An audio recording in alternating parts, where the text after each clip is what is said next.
What if I told you the story Moby-Dick wasn't just fiction?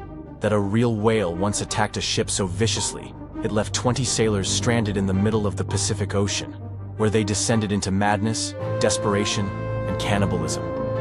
My name is Special Agent Anderson, and this is the true story behind the novel, and it is far more horrifying than fiction.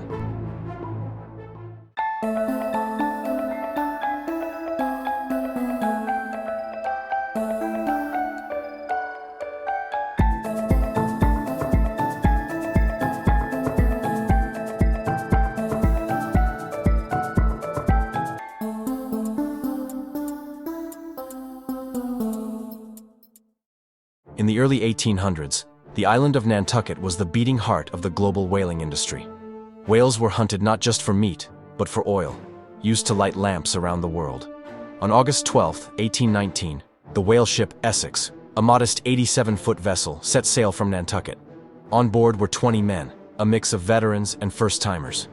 Captain George Pollard Jr., just 29, led the expedition, accompanied by First Mate Owen Chase and a young cabin boy named Thomas Nickerson. They had no idea what awaited them.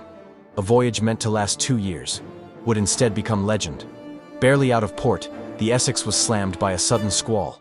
So fierce, it nearly capsized the ship. Sails were torn. The mainmast was damaged. Some whispered it was an omen, but they pressed on. Around Cape Horn into the Pacific. For months, they chased whales, finding little success. By October 1820, the crew had grown restless. Supplies were low, spirits lower. And then came the decision that sealed their fate. They would sail into a remote, untouched hunting ground, thousands of miles from land. At the Galápagos Islands, the men gathered giant tortoises for meat. One of them, reportedly as a prank, set a small fire, but the dry brush caught quickly. Flames spread across the island. Hundreds of rare species were lost. It was another bad sign, another warning ignored. Still, the crew hunted on, and then, on November 20th, 1820, everything changed. In the vast, empty Pacific, they spotted a pod of sperm whales. The men launched smaller boats in pursuit. Then, out of nowhere, one whale, massive, scarred, almost spectral, turned toward the main ship. It was 85 feet long, nearly the size of the Essex itself. It rammed the ship, then circled, then rammed again. The impact split the hull. Water gushed in. The Essex began to sink. Owen Chase watched, helpless, as his home and lifeline disappeared beneath the waves. 3 small whaleboats, 20 men, almost no supplies. They were over 1,500 miles from the nearest landmass. The sun scorched. Saltwater blistered their skin. The men tried to ration their meager stores. Hardtack soaked in seawater. Rainwater collected in turtle shells. Weeks passed. Hunger gnawed. Despair grew. A dead man's body floated for hours beside one of the boats. The crew stared. No one said a word, but they all thought the same thing. Miraculously, they spotted land. Henderson Island, a barren rock in the middle of nowhere. They scavenged what they could: crabs, birds, bitter freshwater. 3 men stayed behind. The others, fearing the island held no long-term hope, returned to sea. It would prove to be a fatal decision. Starvation set in. One by one, men died. Their bodies were stripped of flesh. The living fed on the dead. And then came the most horrifying moment of all.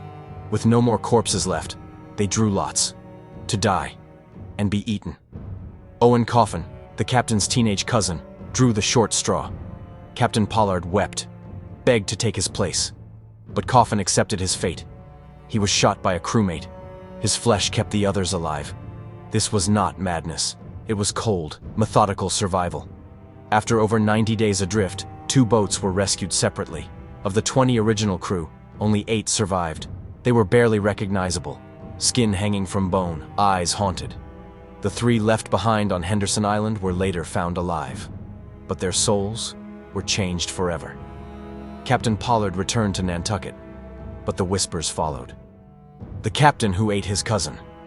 He was never given command again. Instead, he spent his final years as a night watchman.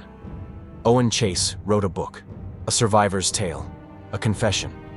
Years later, Herman Melville read it, and from those words, Moby-Dick was born. The story of the Essex is not just about a whale or a shipwreck. It's about what happens when nature fights back, when the ocean takes, when men lose everything, except the will to survive.